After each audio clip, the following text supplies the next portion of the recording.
Madame, mademoiselle, monsieur, bonjour et bienvenue dans notre web-série consacrée à l'économie sociale. Et pour en parler, je suis heureux d'accueillir le professeur Jacques Defourny, professeur à l'Université de Liège. Jacques Defourny, bonjour. Bonjour. Dans cette dernière émission consacrée à l'économie sociale, je voudrais peut-être aborder une question un peu plus personnelle. On l'a bien vu tout au long de cette web-série, vous êtes à la fois un chercheur scientifique, vous l'avez brillamment démontré lors des précédents magazines, mais vous êtes également, d'un point de vue plus personnel, vous êtes aussi un chercheur de Dieu. Alors, comment est-ce qu'on peut lier ce côté chercheur scientifique et chercheur de Dieu? Bien sûr, il serait facile d'indiquer à quel point les valeurs de l'économie sociale sont évangéliques à bien des égards. Mais je m'interdirais de dire qu'elles appartiennent à l'Évangile ou qu'il y a une propriété exclusive ou quasi exclusive, une inspiration uniquement évangélique. Mais en tant que chrétien, c'est vrai que ce champ de l'économie sociale, le volontariat, l'entrepreneuriat social, le non-marchand, je peux les lire avec les valeurs évangéliques. Mais plus fondamentalement, et puisque vous m'interpellez à titre vraiment personnel, je dirais que je vois aussi beaucoup de connivence, de consonance entre ma démarche de chercheur tout simplement, même au-delà de l'économie sociale, et la recherche de Dieu, la démarche de foi.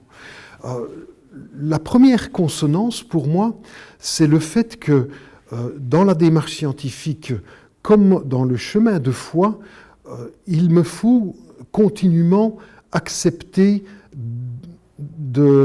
d'être surpris. Il me faut être ouvert à l'inattendu. Dans une recherche scientifique, bien souvent, on cherche quelque chose et si on trouve, c'est encore autre chose, quand on trouve. Et il faut beaucoup de patience et bien souvent, les meilleures idées, les meilleures intuitions ne viennent pas quand on les a programmées. L'inattendu, la surprise est consubstantielle au chemin scientifique comme au chemin de foi.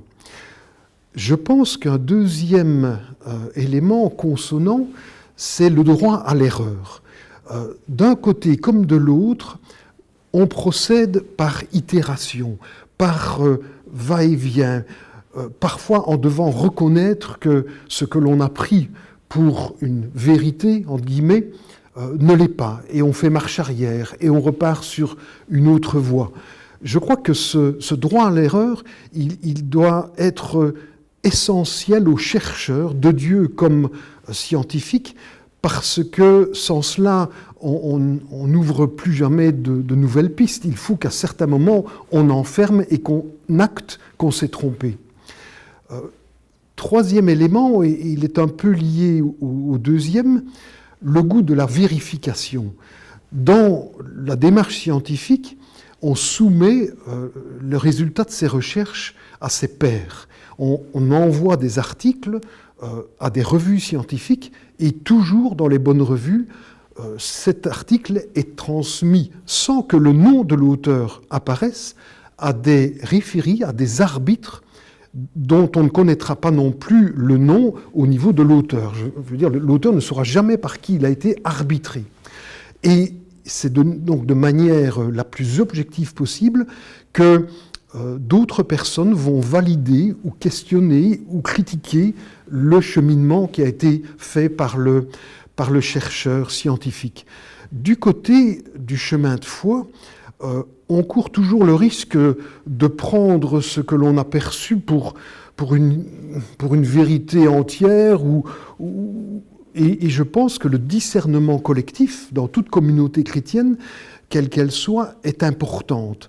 Dans le chemin de foi, on se sent renforcé, validé lorsqu'on retrouve des échos de ce chemin chez d'autres que l'on estime, que l'on sent sur des parcours similaires. Le besoin non pas de validation scientifique, mais le besoin d'être conforté par la démarche d'autrui et par un discernement qui va au-delà de ma propre subjectivité. C'est la troisième consonance. La quatrième, c'est de garder toujours, même lorsqu'on est en quelque sorte conforté, garder toujours le sens du mystère. On n'est jamais arrivé. Ça, tout chercheur scientifique sait que plus il découvre des petits morceaux de vérité scientifique, plus il ouvre de nouveaux chantiers où tout est encore sous le brouillard. C'est consubstantiel à la démarche scientifique. On sait qu'on ne sait toujours pas, ou on sait un peu, mais on sait surtout qu'on ne sait pas encore. Et je crois que la démarche de foi, pour moi, est du même ordre. Plus je cherche Dieu, plus je chemine comme chrétien, et plus je sais que je ne sais pas vraiment. Plus Dieu est un autre que moi-même, que je ne cernerai jamais. Et accepter ce sens du mystère est toujours un chemin de dérangement, en quelque sorte, parce que toujours il me faut rester humble dans ce que je crois avoir parcouru comme chemin.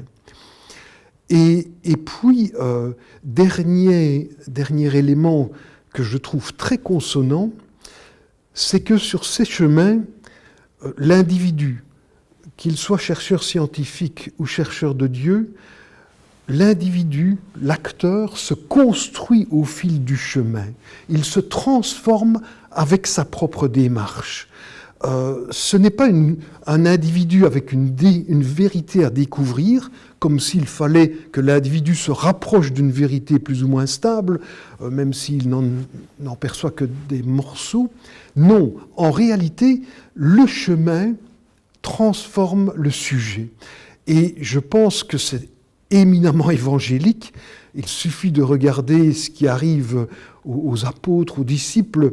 Le simple fait de suivre le Christ les transforme complètement, même indépendamment, je dirais, de ce qu'ils perçoivent de manière intelligible. Le chemin, comme sur les pèlerinages, au fond, le chemin lui-même transforme le sujet.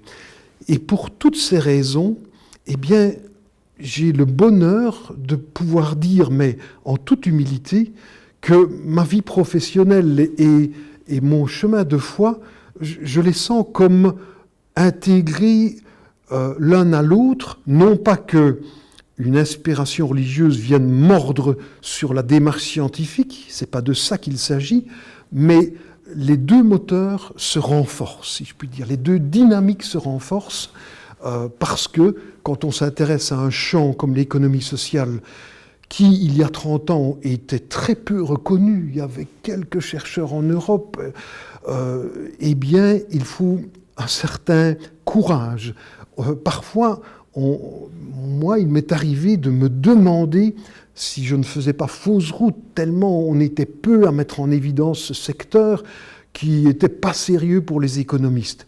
Et c'est souvent dans ma démarche de foi que j'ai trouvé les ressources pour, au-delà de ce que je pouvais trouver comme chercheur, trouver un sens plus profond à l'ensemble de la démarche scientifique aussi. Vous avez le sentiment que, quelque part, votre démarche de foi vous a renforcé dans votre démarche scientifique et que, ou à d'autres moments, votre démarche scientifique va vous renforcer dans votre démarche de foi? Oui, absolument.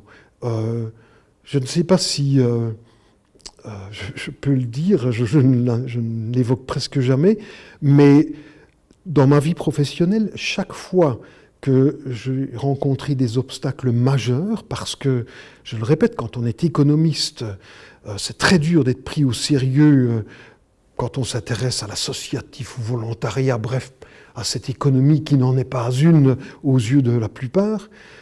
Il est très difficile de garder courage, sa détermination.